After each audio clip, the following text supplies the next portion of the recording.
مشرق وسطیٰ کے جغرافی اور اکانومی میں اس وقت ایک بڑی تاریخی تبدیلی آ رہی ہے۔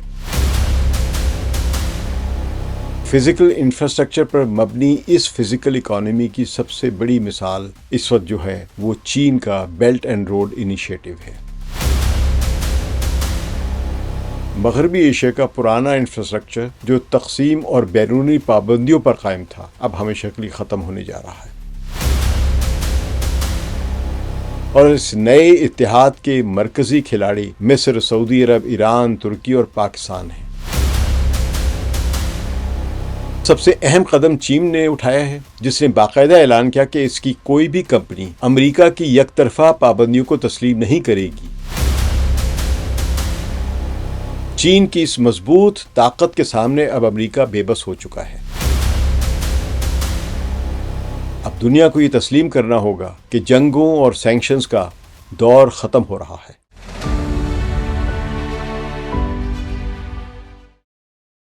ثقلین امام کو سلام قبول کیجیے۔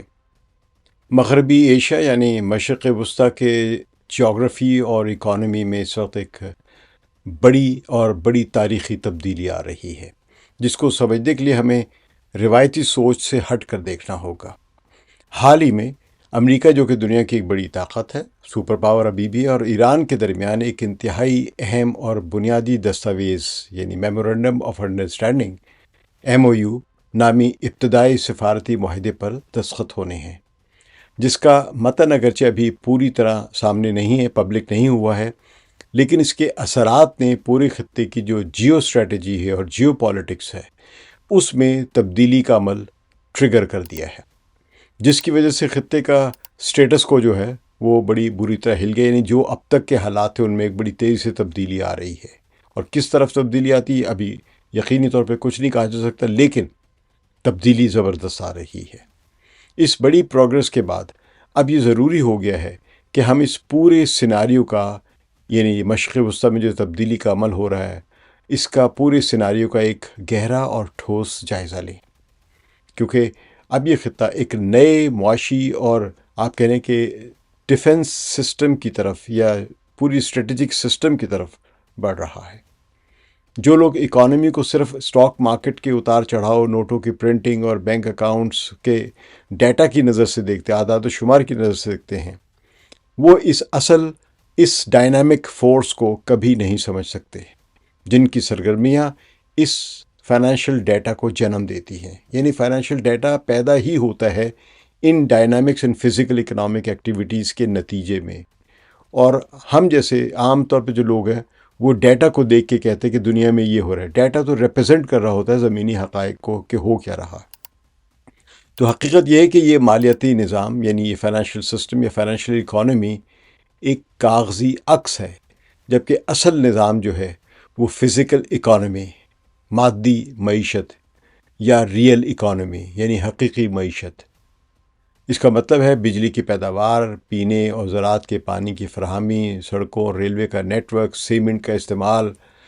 اور کارخانوں کی پیداواری صلاحیت۔ تو فزیکل انفراسٹرکچر پر مبنی اس فزیکل اکانومی کی سب سے بڑی مثال اس وقت جو ہے وہ چین کا بیلٹ اینڈ روڈ انیشیٹو ہے۔ کبھی موقع ملا تو بیلٹ اینڈ روڈ انیشیٹو یعنی BRI پر اس ایسے منصوبے کے تصور اور اس کی نظریاتی بنیادوں پر تفصیل سے میں بات کروں گا، کیونکہ جو اکانومی یا اکنامکس ہم اپنی BA یا روایتی کتابوں میں پڑھتے ہیں وہ معیشت کی زیادہ تر فائنینشیل جو زاویہ ہے اس کا یا اس کا اینگل جو ہے اور مانیٹری پالیسی کی حد تک پڑھائی جاتی ہے ہمیں۔ ان کتابوں میں امریکہ کے جو ایک کہہ لیں کہ جو سب سے پہلے یا بانی وزیر خزانہ تھے الیگزینڈر ہیملٹن، اور American system of political economy, اور پھر جرمن ایک ماہر معاشیات رہے ہیں فریڈرش لسٹ،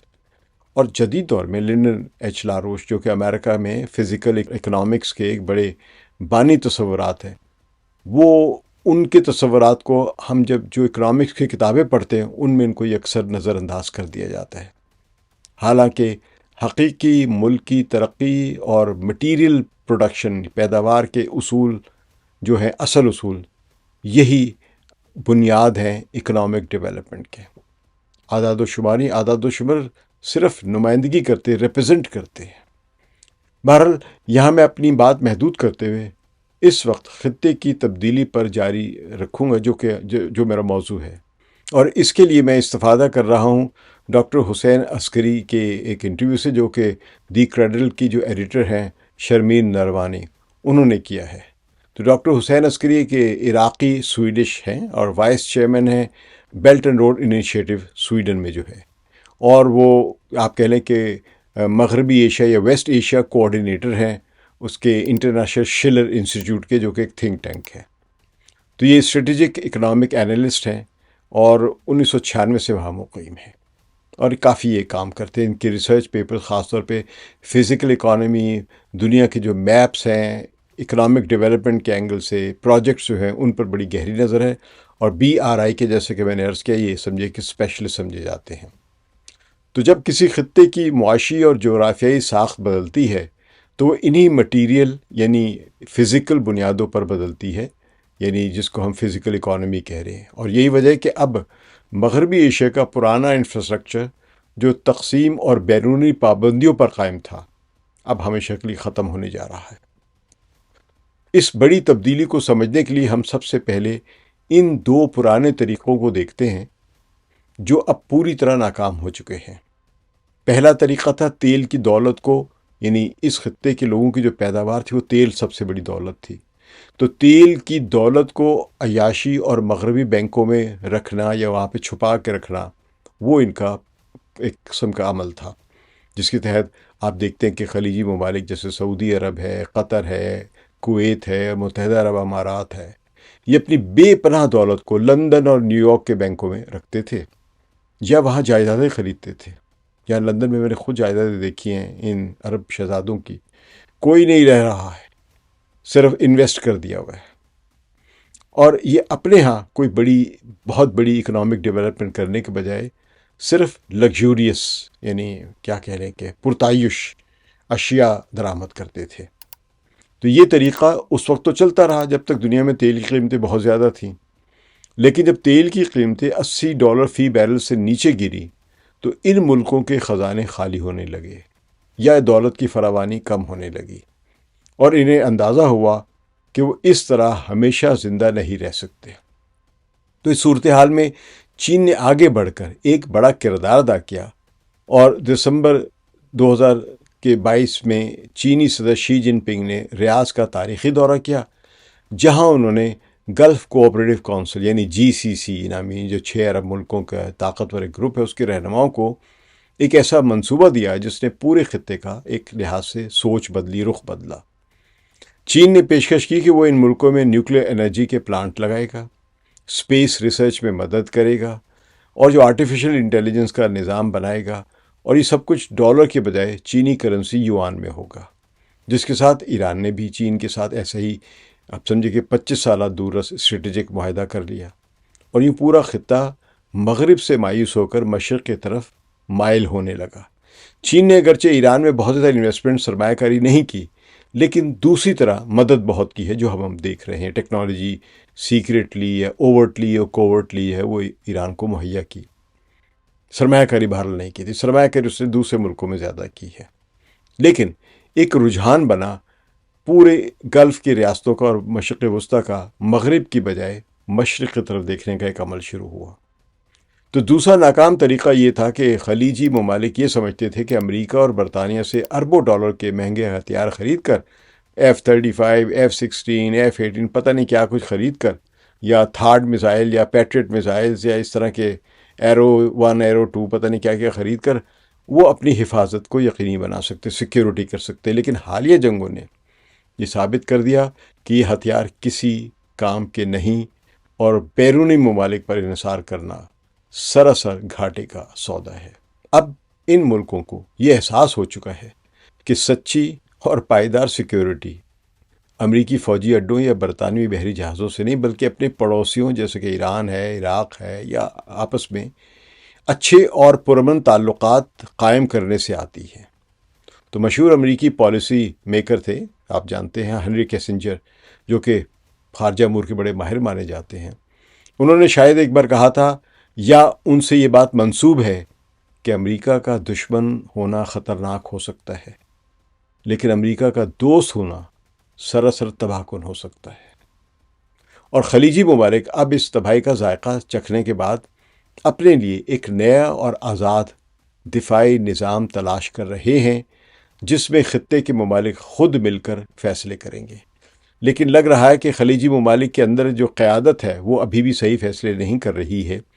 وہ ابھی بھی ادھر ادھر کہیں اپنے دیکھ رہی ہیں سیکیورٹی، بجائے اس کے کہ سب مل جل کر ایک دوسرے کو دشمن سمجھنے کے بجائے ایک دوسرے کو دوست سمجھ کر اپنا ایک منفرد اور آزاد، اسرائیل سے خاص طور سے پاک اپنا سیکیورٹی سسٹم تشکیل دیں۔ آج کل ہر طرف نئے تجارتی راستوں اور کوریڈور کا بہت زیادہ چرچا ہے۔ جس طرح پاکستان میں ایک سی پیک ہے، لیکن ہمیں عام تجارتی راستوں اور معاشی ترقی کے کوریڈورز کا جو ہے ان کے درمیان فرق بہت اچھی طرح سمجھنا ہوگا۔ یعنی ان کوریڈورز کو، جو کہ تصوراتی بھی ہو سکتے ہیں اور فزیکل بھی ہو سکتے ہیں، ان کے فرق کو ذرا سمجھنا ہوگا۔ مغرب میں چین کے بین الاقوامی ترقیاتی منصوبہ جو ہے وہ بیلٹ اینڈ روڈ انیشیٹو یعنی BRI کو صرف سامان کی ٹرانسپورٹیشن کا ایک راستہ سمجھا جاتا ہے۔ وہاں کے جو تجزیہ کار ہیں وہ یہی کہتے ہیں، جو کہ بالکل غلط ہے، کیونکہ سمندری راستے ہمیشہ سستے اور زیادہ مال لے جانے کے لیے بہترین رہتے ہیں، اور زمین پر بچھائی گئی ریل کا مقصد صرف ایک جگہ سے دوسری جگہ سامان پہنچانا نہیں ہوتا ہے۔ مثال کے طور پر کچھ عرصہ پہلے امریکہ اور انڈیا نے مل کر انڈیا مڈل ایسٹ کوریڈور یعنی IMEC نامی ایک تجارتی راستے یا کوریڈور کا اعلان کیا تھا، جس کے تحت سامان انڈیا سے سمندر کے ذریعے یعنی بحری جہازوں کے ذریعے عرب امارات آنا تھا، وہاں سے ریل کے ذریعے اردن اور اسرائیل کی حیفا بندرگاہ پہنچنا تھا، اور پھر وہاں سے دوبارہ بحری جہازوں کے ذریعے یورپ کی مارکیٹ میں جانا تھا۔ یہ منصوبہ تکنیکی اور معاشی طور پر ایک مذاق تھا، کیونکہ اگر ایک بڑے بحری جہاز کے 20,000 کنٹینرز کو، یعنی جو جہاز میں آتے ہیں، کسی بحری جہاز میں 20,000 کے قریب کنٹینر آ سکتے ہیں بڑے میں، اگر اس سارے کنٹینرز کو ٹرین پر چڑھایا جائے تو اس ٹرین گاڑی کی لمبائی 350 کلومیٹر بن جائے گی، جو دنیا میں کہیں بھی ممکن ہی نہیں ہے۔ اس لیے وہ کوئی معاشی منصوبہ نہیں تھا، بلکہ ایک سیاسی چال تھی، تاکہ فلسطینیوں کے مسئلے کو پس پشت ڈال کر اسرائیل کو خطے کا مرکز بنایا جا سکے اور مسلمانوں کو آپس میں تقسیم رکھا جا دے۔ تو IMEC ایک لحاظ سے ایک سازش تھی، جس میں فلسطینیوں کو دبانا تھا، اسرائیل کو مرکز بنانا تھا اور مسلمانوں میں تقسیم برقرار رکھنی تھی۔ تو حقیقی جو آپ کہہ رہے ہیں، جو اکنامک کوریڈور جو ہوتا ہے، اس کے پورے راستے میں نئے شہر بستے ہیں، کارخانے لگتے ہیں اور لوگوں کو روزگار ملتا ہے۔ یعنی اصل اہمیت اس بات کی نہیں ہوتی کہ نقطہ A سے نقطہ B تک، مثال کے طور پہ جو سی پیک ہے اس کا یہ مطلب نہیں ہے کہ وہاں کے جو خنجراب پاس سے لے کر اور گوادر تک سامان لے جانا ہے، بلکہ اہمیت اس بات کی ہوتی ہے کہ ان دونوں کے درمیان، یعنی نقطہ A اور نقطہ B کے درمیان کتنی اکنامک ڈیولپمنٹ ہو رہی ہے۔ جب ہم پاکستان، ایران، عراق، سعودی عرب، شام اور ترکی کے ریلوے اور توانائی کے نظام کو آپس میں جوڑتے ہیں تو اس سے ان ملکوں کے وہ وسائل بھی استعمال میں آ جائیں گے جو اب تک بیکار پڑے تھے، اور اسی کو بیلٹ اینڈ روڈ کا اصل نظریہ کہا جاتا ہے۔ اس سلسلے میں سعودی عرب سے اردن، شام اور ترکی کے راستے یورپ تک جانے والی پرانی حجاز ریلوے کو دوبارہ زندہ کرنے کی باتیں ہو رہی ہیں، لیکن یہ تبھی فائدہ مند ہوگی جب اس کے ذریعے پورے خطے کی صنعتوں اور زراعت کو خلیج کے کیپٹل یا سرمایہ کے ساتھ جوڑا جائے گا، اور صرف سامان کی سپلائیز تک محدود نہیں رکھا جائے گا، بلکہ مقامی جو مارکیٹس ہیں یا علاقے ہیں وہاں بھی اس کے فائدے پہنچیں گے۔ تو اسی طرح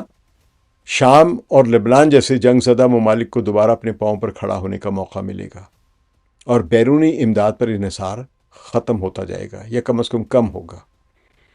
تو اس بدلتے ہوئے سیناریو میں پاکستان کا کردار کافی اہمیت اختیار کر گیا ہے، کیونکہ ایران پر سے امریکی پابندیاں نرم ہونے کے بعد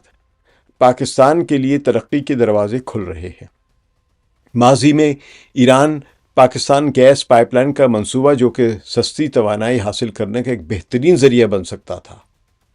صرف امریکی دباؤ اور پابندیوں کے خوف سے رکا رہا، جس کی وجہ سے پاکستان کو توانائی کا شدید بحران جو ہے اس میں مبتلا ہونا پڑا، اس کا سامنا کرنا پڑا۔ لیکن اب صورتحال بدل رہی ہے۔ اس کے ساتھ ساتھ ایران کی چابہار بندرگاہ اور پاکستان کی گوادر بندرگاہ، جو کہ چائنا پاکستان اکنامک کوریڈور یعنی سی پیک نامی چین اور پاکستان کے عظیم الشان معاشی منصوبے کا ایک بہت اہم نقطہ ہے، اب ایک دوسرے کے خلاف یہ استعمال ہونے کے بجائے، یعنی گوادر اور چابہار، یہ آپس میں جڑ جائیں گے اور جڑ رہے ہیں،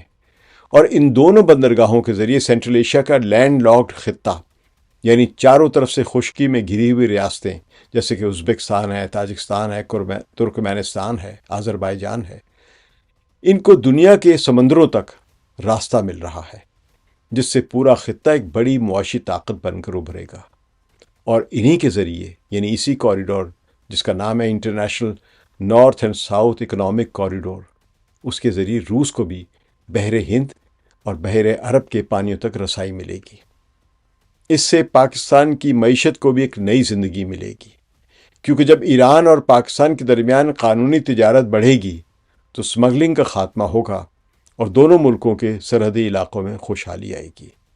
یہاں پر میں ایک بات ضرور کہوں گا، 2013 میں جب یہ گیس پائپ لائن بچھ رہی تھی، جو کہ ایران کے چابہار کے علاقے اور بلوچستان پاکستان کا جو ہے وہاں تک کی سرحد تک پہنچ چکی تھی، تو اس کے افتتاح کرنے والے موقع پہ میں پاکستان کے اس وقت کے صدر آصف علی زرداری کے ساتھ ایران گیا تھا، اور میں نے دیکھا تھا کہ کتنی بڑی ترقی پاکستان میں آنے والی تھی۔ لیکن اس کے بعد جو نئی حکومت آتی ہے، اس نے نہ کبھی امریکہ پر دباؤ ڈالا نہ کوشش کی، حالانکہ امریکہ نے کئی ملکوں کو استثنا دیے تھے کہ ایران پر پابندیوں کے باوجود وہ وہاں سے تیل لے سکتے ہیں یا گیس لے سکتے ہیں۔ مثلا ترکی لیتا رہا، انڈیا لیتا رہا، چین لیتا رہا، پاکستان نے کوشش ہی نہیں کی، بلکہ پہلے ہی دبک کے بیٹھ گیا یا پہلے ہی سمجھے کہ امریکہ کی اطاعت میں بیٹھ گیا۔ لیکن اب علاقے میں حالات بدل چکے ہیں، تو یہاں پہ جو آصف علی زرداری نے 2013 میں سلسلہ ان کے جانے کے بعد ٹوٹا تھا، اب نظر آ رہا ہے کہ دوبارہ شروع ہوگا، اور صرف گیس ہی نہیں آئے گی، اب تو بہت زیادہ فائدے آئیں گے پاکستان میں۔ لیکن اس پورے سیناریو میں سب سے پیچیدہ اور دکھتا ہوا پہلو عراق کا ہے، جو ڈاکٹر حسین عسکری نے خاص طور پر اپنی گفتگو میں کہا ہے، جو پچھلی کئی دہائیوں سے ایک عجیب، ایک سمجھے کہ معاشی دلدل میں پھنسا ہوا ہے۔ سن 2003 میں امریکی حملے اور صدام حسین کی حکومت کے خاتمے کے بعد جب امریکی فوجوں نے عراق پر قبضہ کر لیا، تو اس کے بعد امریکی صدر کے ایک ایگزیکٹو آرڈر 13303، اس کے تحت عراق کے تیل کی فروخت سے حاصل ہونے والی تمام رقم نیو یارک کے امریکی مرکزی بینک یعنی فیڈرل ریزرو بینک میں جمع ہوتی ہے، جس کا مطلب یہ ہے کہ عراق کی معاشی شہرگ مکمل طور پر امریکہ کے ہاتھ میں ہے، اور عراقی حکومت کی اپنی وہ جو ہے مرضی سے $1 بھی خرچ نہیں کر سکتی۔ اسی وجہ سے عراق میں جتنے بھی وزیر اعظم آئے ہیں، وہ صرف روزمرہ کے مسائل کو، بحرانوں کو سنبھالنے والے مینیجر بن کر رہ گئے تھے، وہ وزیر اعظم تھے ہی نہیں، اور ملک کے لیے کوئی لانگ ٹرم یعنی لمبی مدت کا ترقیاتی منصوبہ نہ بنا سکے۔ ماضی میں عادل عبد المہدی ایک ایسے وزیر اعظم آئے تھے عراق میں، جنہوں نے امریکہ کی مخالفت کے باوجود چین کے ساتھ بڑے معاشی منصوبے شروع کیے اور شام کے ساتھ اپنی سرحدیں کھولنے کی جرت کی تھی، لیکن امریکہ نے سازش کر کے اور عوامی مظاہروں کا سہارا لے کر ان کی حکومت کا خاتمہ کروا دیا تھا۔ ابھی موجودہ وزیر اعظم ہیں علی زیدی، ان سے پہلے عراقی کوشش کر رہے تھے نوری المالکی کو وزیر اعظم بنانے کے لیے، لیکن امریکہ نے ویٹو کر دیا اور نوری المالکی کو وزیر اعظم نہیں بننے دیا، کیونکہ وہ آزاد سوچ رکھتے تھے۔ ان پر مختلف الزام فرقہ وارانہ یا ایران پرست ویسے لگا کے، لیکن اصل میں امریکہ عراق کے اندر کسی بھی آزاد سوچ والے وزیر اعظم کو برداشت نہیں کرتا۔ تو بہرحال ایک کمپرومائز کینڈیڈیٹ آئے ہیں، تو وہ ہیں وہاں کے وزیر اعظم علی الزیدی۔ یہ بھی اس وقت بہرحال شدید امریکی دباؤ کے تحت کام کر رہے ہیں، اور کچھ کہہ سکتے ہیں کہ ان کا خاندان بھی خود کاروبار میں ہے، تو کاروبار کرنے والے لوگ جو ہیں وہ امریکہ سے کبھی ٹکر لینے کا سوچ ہی نہیں سکتے. وہ کاروبار کرنا چاہتے ہیں، پروفٹ بنانا چاہتے ہیں، بزنس پھیلانا چاہتے ہیں. تو ان پر مسلسل یہ زور ڈالا جا رہا ہے امریکہ کی طرف سے کہ وہ عراق کے جو الحشد الشیبی یعنی پاپولر موبلائزیشن، جو ان کے رضاکار ہیں، جو یونٹس ہیں، وہ ایک فوج ہے ان کی، تو اس کو مکمل طور پر ڈسبینڈ کریں یا غیر مسلح کریں، یا پھر اسے جو عراق کی جو روایتی سرکاری فوج کے کمانڈ اسٹرکچر کے تحت لا کر اس کی الگ حیثیت ختم کر دیں. اب یہ ذہن میں رکھیے گا کہ اس جو حشد الشیبی جو ہے، اس نے کے خلاف سب سے بڑی جنگ لڑی تھی. تاہم یہ رضاکار گروہ اپنے ہتھیار چھوڑنے اور اپنا تنظیمی ڈھانچہ ختم کرنے کو تیار نہیں ہے، کیونکہ ان کا کہنا ہے کہ امریکی اثر و رسوخ کے نیچے دبی عراقی حکومت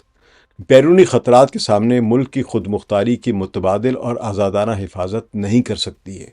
اور یہ حقیقت ہے. جب نے حملہ کیا تھا 2014 میں عراق پر، شام کی طرف سے، نارتھ کی طرف سے جب وہ آئے تھے، تو عراقی فوج تو میل ڈاؤن ہو گئی تھی، ریت کے ڈھیر کی طرح بہہ گئی تھی. صرف یہ نوجوان ہی اٹھے تھے ایک الگ، انہوں نے عراق کو آزاد کرایا، جس میں ظاہر ہے امریکہ کی بھی کچھ مدد تھی، ایران کی بھی کچھ مدد تھی، ترکی کی بھی کچھ مدد تھی، کیونکہ نے سب جگہ فساد پھیلایا تھا. حالانکہ کو اصولی طور پہ اوریجنلی امریکہ ہی نے کریٹ کیا تھا، لیکن وہ اس کو محدود رکھنا چاہتے تھے شام کے اندر. وہ شام سے نکل کے عراق میں بھی آ گئے، تو اس لیے ان کو کنٹین کرنے کے لیے، عراق سے نکالنے کے لیے امریکہ نے بھی کارروائی کی تھی.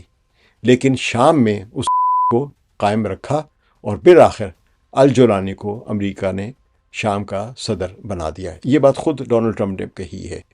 کہ میں نے اسے صدر بنایا شام کا. بہرحال واپس آتے عراق پہ. تو عراق جس اکنامک پرابلم میں پھنسا ہوا امریکہ کی وجہ سے، اس لحاظ سے کہہ سکتے وہ معاشی اور سیاسی قید سے باہر نہیں نکل سکتا ہے، اور اکیلے تو وہ نکل ہی نہیں سکتا ہے.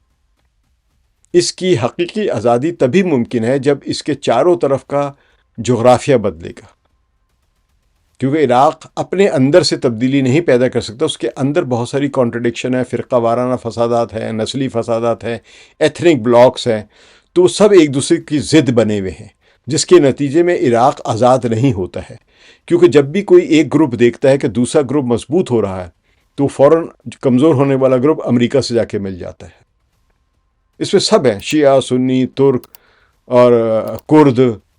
عرب، غیر عرب، سب اسی طرح. جو ان میں سے کمزور ہو رہا ہوتا ہے اس کو امریکہ دانہ ڈالتا ہے، اپنے ساتھ ملا لیتا ہے، اور جو مضبوط ہو رہا ہوتا ہے اس کو کمزور کر دیتا ہے. تو یہ سب ایک دوسرے کی ٹانگیں کھینچ رہے ہیں. تو یہ تبدیلی وہاں پہ تبھی آئے گی جب اس کے ارد گرد دوسرے ملکوں کا بھی جغرافیہ بدلے گا. پھر عراق کے پاس کوئی چوائس ہی نہیں رہے گی، اور امریکہ کے پاس بھی چوائس نہیں رہے گی. جب عراق خطے میں ابھرتے ہوئے نئے بلاک یعنی چین، روس، ایران اور سعودی عرب کے مشترکہ معاشی اور تجارتی نیٹ ورک کا ایک ایکٹیو حصہ بنے گا،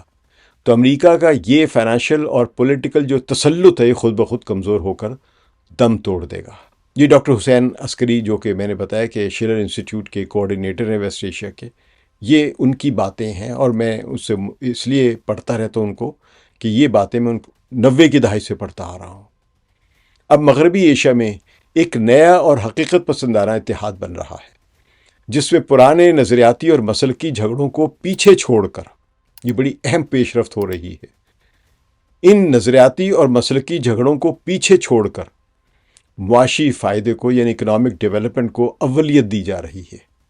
اور اس نئے اتحاد کے مرکزی کھلاڑی مصر، سعودی عرب، ایران، ترکی اور پاکستان ہیں. اس بدلتی ہوئی دنیا میں شنگھائی کوآپریٹو آرگنائزیشن یعنی SCO، جو کہ روس اور چین کی قیادت میں یوریشیا کا ایک بڑا سیاسی اور سیکیورٹی اتحاد ہے، اور برکس یعنی دنیا کی ابھرتی ہوئی جو اکنامک بلاک ہے، ایک اہم گروپ جس میں برازیل، روس، انڈیا، چین اور جنوبی افریقہ کے علاوہ کوئی 20 اور ملک بھی شامل ہیں، یہ ایک بہت بڑا کردار ادا کرنے جا رہے ہیں. ان تنظیموں کی وجہ سے اب ایران اور دیگر ممالک کے لیے امریکی پابندیوں کو بائی پاس کرنا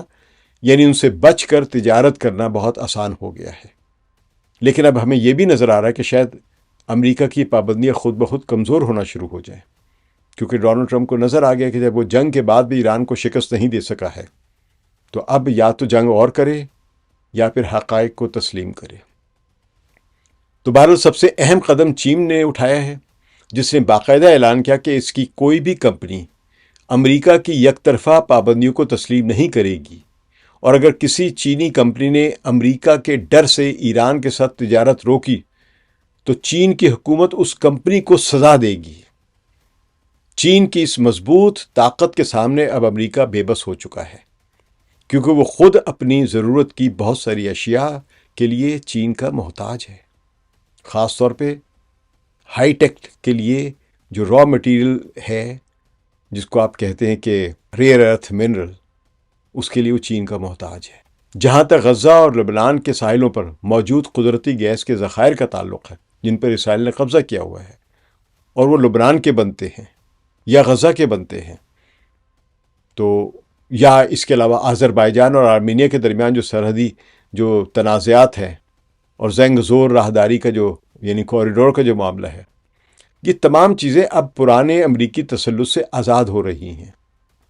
ماضی میں اسرائیل، یونان اور قبرص نے مل کر بحیرہ روم میں گیس پائپ لائن بنانے کے منصوبہ بنایا تھا تاکہ یورپ کو روسی گیس کا متبادل دیا جا سکے۔ وہ پوری طرح ناکام ہو چکے ہیں، کیونکہ اس منصوبے پر اربوں ڈالر خرچ کرنے کے بعد اب تک کوئی پیش رفت نہیں ہوئی ہے، اور اسرائیل کی جارحانہ پالیسی کی وجہ سے اب خود مغربی دنیا اس سے دور ہو رہی ہے۔ اسی طرح توانائی کی عالمی مارکیٹ میں اوپیک پلس یعنی تیل پیدا کرنے والے ملکوں کی تنظیم، جس میں روس بھی شامل ہے، اب تیل کی قیمتوں کو کنٹرول کرنے کے لیے امریکہ اور برطانوی فائنینشیل کمپنیوں کی اسپیکولیشن کے رحم و کرم پر نہیں رہے گی۔ یعنی جو ریٹس کھلتے ہیں، برینٹ کروڈ آئل کھلتا ہے، یہ اب اس کے رحم و کرم پر نہیں رہیں گی یہ مارکیٹس، بلکہ اب ایران، چین، انڈیا اور عراق جیسے ممالک ہیں، وہ آپس میں طویل مدت کے دو طرفہ معاہدے کر رہے ہیں، جن کے تحت تیل کی قیمتیں پہلے سے طے شدہ ہوں گی، اور اس طرح وہ مستحکم رہیں گی، جس سے پوری دنیا کی معیشت کو استحکام ملے گا۔ یہ میں مستقبل کے حالات بتا رہا ہوں جن کے اب اشارے بن رہے ہیں۔ یہ عراق یا پاکستان یا ترکی یا سارا جو تبدیلیاں ہم سعودی عرب میں یا گلف ریاستوں میں دیکھ رہے ہیں، یا مصر میں ہم دیکھیں گے، یا خود فلسطینی علاقوں میں جو تبدیلیاں دیکھیں گے، یہ مستقبل کی ہیں، لیکن اس کا جو محور ہے وہ ایران کی فتح کے بعد اب ہمیں نظر آ رہا ہے۔ تو سویڈن میں مقیم جو ہے عراقی نواز جو تجزیہ کار ڈاکٹر حسین عسکری کے اس گہرے تجزیے سے یہ بات صاف ظاہر ہوتی ہے کہ اب دنیا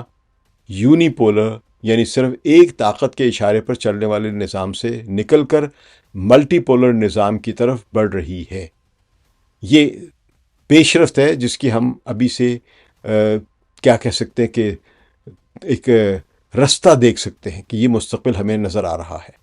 جہاں فیصلے واشنگٹن یا لندن میں نہیں بلکہ بیجنگ، ماسکو، تہران، اسلام آباد اور ریاض میں مل کر کیے جائیں گے۔ مغربی ایشیا اب ان آرٹیفیشل سرحدوں اور اکنامک سینکشن سے بہت آگے نکل چکا ہے، جو پچھلی صدی میں استعماری یعنی قابض برطانوی اور فرانسیسی یا امریکی طاقتوں نے اس پر زبردستی سے مسلط کیا تھا، اور اب اس خطے کا مستقبل بیرونی سازشوں کا محتاج نہیں رہا ہے، یہ ان سے آزاد ہوگا۔ اس کا مطلب یہ نہیں کہ کل یہ سب کچھ ہو جائے گا، یہ پوائنٹرز ہیں، یہ مستقبل کی سمتیں ہیں جن تک کی میں بات کر رہا ہوں آپ کو۔ جب تک خطے کے تمام ممالک بشمول پاکستان، ایران، عرب ممالک اور ترکی ایک دوسرے کے ساتھ فزیکل اکانومی اور بنیادی ڈھانچے کے نیٹ ورک کے ذریعے، جس میں سعودی عرب بھی شامل ہے، یہ اس کیا کہنے کہ فزیکل اکانومی اور فزیکل انفراسٹرکچر کے نیٹ ورک کے ذریعے ان کی جڑیں آپس میں نہیں ملیں گی، تب تک پائیدار امن کا خواب پورا نہیں ہو سکتا، نہ ہوگا۔ اب یہاں کے عوام، انڈسٹریز، ریلویز اور گیس پائپ لائنز ایک دوسرے کے ساتھ جڑ کر ترقی کا ایک ایسا نیا باب لکھ جا رہے ہیں جس کی بنیاد فزیکل اکانومی اور علاقائی خود مختاری پر قائم ہے، اور یہی اس پورے خطے کی معاشی اور جغرافیائی نئے ڈیزائن کی اصل حقیقت ہے۔ اب دنیا کو یہ تسلیم کرنا ہوگا کہ جنگوں اور سینکشنز کا دور ختم ہو رہا ہے، اور امن، پارٹنرشپ اور حقیقی معاشی ترقی یعنی فزیکل اکنامک ڈیولپمنٹ اگلی صدی کا مقدر ہے۔ ہمیں اچھے خواب دیکھنے ہیں اور اچھے خوابوں کو ریئلائز بھی کرنا ہے۔ شکریہ۔ ثقلین امام کو اجازت دیجیے۔ خدا حافظ۔